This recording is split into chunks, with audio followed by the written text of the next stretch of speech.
distracción, tiene que ver también con la quietud mental, ¿no? De esta rumiación de metamensajes que nos bombardean por la televisión, por el móvil, por todos lados, y creo que es algo importante, ¿no? El poder ver las cosas en perspectiva, incluso siendo niño, ¿no? El aburrimiento te va a hacer descubrir cosas que hace tiempo no veías porque llevas horas mirando ese youtuber famoso que te apasiona. Yo creo que hay que salir de los círculos viciosos y meternos en los círculos virtuosos, y el silencio es parte de lo virtuoso. Y hablando de youtubers, este verano en Italia oí a alguno de nuestro sector utilizar la palabra photoshopar, es decir, photoshopear, ¿no? Es decir, pasar por el Photoshop para crear una belleza artificial, por ejemplo, para ganar likes en Instagram, etcétera, ¿no? Y hablabas de youtubers y bueno, pues hay youtubers que lo pones en el libro, que ganan un dinero que jamás ganarán personas de las que realmente cuentan en la sociedad y aportan mucho valor, ¿no? ¿Qué estamos haciendo mal? ¿Qué tendríamos que hacer de otra manera? Bueno, para mí esto no es que esté mal, o sea, que alguien haya encontrado un trabajo como youtuber no es que me parezca mal, lo quiero aclarar. O sea, que alguien pueda ganar dinero haciendo algo que le divierte, haciendo algo que divierte a los demás, me parece, me saco el sombrero, me parece genial. No me parece genial cuando ese poder, esa influencia de ese youtuber o de quien sea, es un arma arrojadiza que confunde a los jóvenes o que manipula a los jóvenes o que los empuja a querer ser algo que no vale la pena ser, que los frustra, que los deprime, que los hace sentir mal. Pero creo que hay muchos youtubers que pueden hacer un buen trabajo, hablan en el idioma de los niños o de los jóvenes, empatizan, son colegas, muchos son muy auténticos, son así, hablan como son, y me parece que ahí empezamos a descubrir parte del futuro, que es, para entender hacia dónde vamos no hay que ver tanto a los padres, sino ver más a los hijos, ¿no? Porque los padres nos van a dar las pautas de lo que sucedió y los hijos nos están dando la pauta de lo que va a suceder. Entonces, creo que hay algo interesante ahí, ¿no? Sí, bueno, perdona que quizá me he ido por el youtuber y había empezado hablando del photoshopar, de este pasar por el Photoshop tal como somos, este ansia de buscar ser o no reconocer en la manera como somos un valor, ¿no?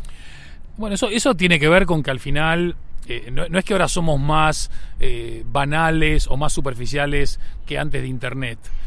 Lo que ha hecho Internet es, por un lado, amplificar lo que ya éramos, y por otro lado, ponernos un espejo que nos dice, oye, señores, ustedes no son banales a partir de Instagram o a partir de YouTube, ustedes ya le eran así. Ahora lo que hemos hecho es magnificar esto por tal.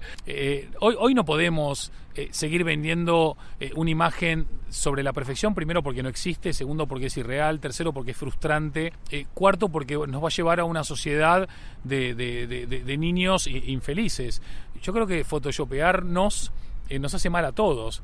Creo además que mucha gente, aunque suene contradictorio al amigo italiano, empieza a valorar cada vez más lo auténtico, lo honesto, lo transparente, lo que es como es, ¿no? Y creo que ahí hay una nueva línea que hay que seguir muy de cerca, porque la gente lo fake, una gran mayoría sí le gusta y le seguirá gustando, pero hay una silenciosa minoría que ya se ha hartado de eso, ¿no?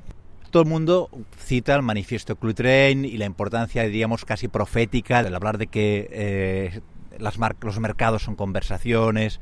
Poca gente sabe que en 2014 algunos de sus autores escribieron un segundo manifiesto en el cual alertaban del peligro de que la red se nos está yendo de las manos. Pienso en la escuela. ¿Qué es esto, irse de las manos?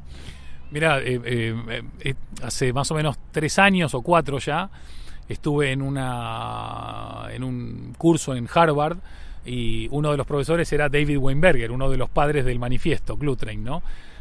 Imagínate estar ahí, entra un tipo con una camisa manga corta, con unos bermudas khaki. Es David Weinberger, se puede vestir como quiera, ¿no? Decir lo que quiera.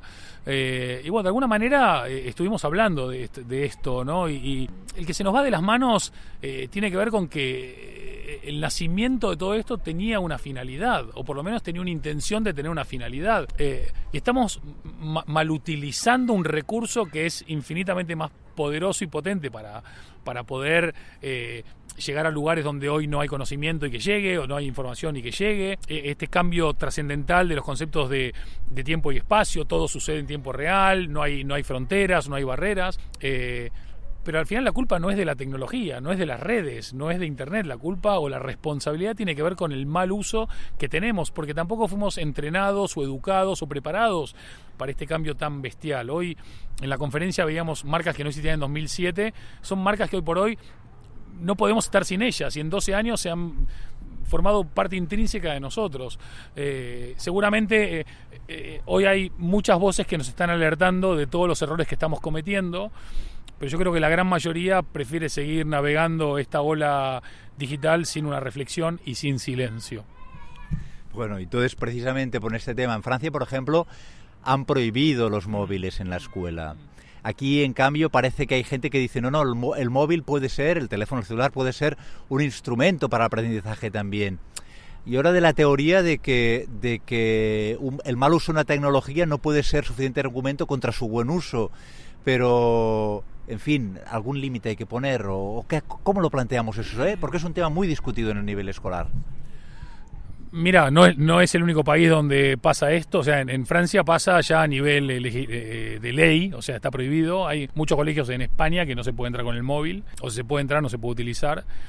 Los profesores no son expertos en el uso de la tecnología, los jóvenes son expertos en el uso, pero no saben cómo ponerse un límite, y el problema radica en los límites. Hoy por hoy un joven puede estar prácticamente desde que se levanta hasta que se va a dormir con el teléfono en la mano, viéndolo, y hoy tenemos que aprender a educar el uso de la tecnología. Lo que pasa es que los profesores no están preparados y los jóvenes están sobreexigidos. Entonces, ¿dónde está el punto de encuentro entre lo uno y lo otro? La prohibición lo único que hace o que aporta ahora mismo es que no haya una distracción en ese teléfono, pero también quita un montón de oportunidades para estudios, para trabajos, para investigación, etcétera, etcétera. Y por otro lado también los obliga a los jóvenes a estar en el mundo offline. El desafío está en cómo pones más en valor ese tiempo sin móvil para que no sea una prohibición, sino que sea una oportunidad de descubrir cosas físicas fuera de lo digital que si no ellos no descubren, ¿no? Y la última, si tuvieras una escuela, ¿cuál sería en la gestión del branding lo que te importaría más? Bueno, primero tendría que tener muy claro por qué mi escuela puede ser importante para la sociedad. ¿Cuál sería la razón de la existencia de esta escuela? ¿Qué va a aportar esta escuela? Y por lo tanto tendría que definir un poco ese posicionamiento de marca y esa estrategia de marca para poder llevarla a un ADN real y honesto. Y creo que seguramente empezaría por convocar profesores, no tanto por su conocimiento académico, o maestros, mejor dicho, no tanto por su conocimiento académico, sino por su capacidad de empatizar, de liderar, de mentorizar, de transformar. Yo no creo en modelos educativos donde no haya que tener un poco de estrés o de presión o de exigencia, porque el mundo es el que es. Y si metes a los niños en una burbuja, cuando salen, lamentablemente no se pueden desenvolver.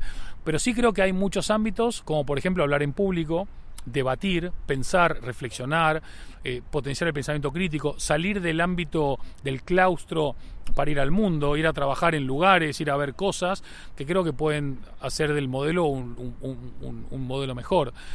¿Por qué no hay más de esto? Lamentablemente hay muchos poderes, hay muchos intereses económicos y políticos, y desafortunadamente hasta que la educación no sea patrimonio nacional y no un patrimonio ideológico o de un partido político o corporativo, va a ser muy difícil que cambiemos. Pero bueno, espacios como el que vos proponés por lo menos nos obligan a reflexionar, a debatir, a pensar, y bueno, indudablemente nos acerca a un posible ámbito de solución en vez de mantenernos lejos de él, ¿no? Muchas gracias, Andy, por todo este rato.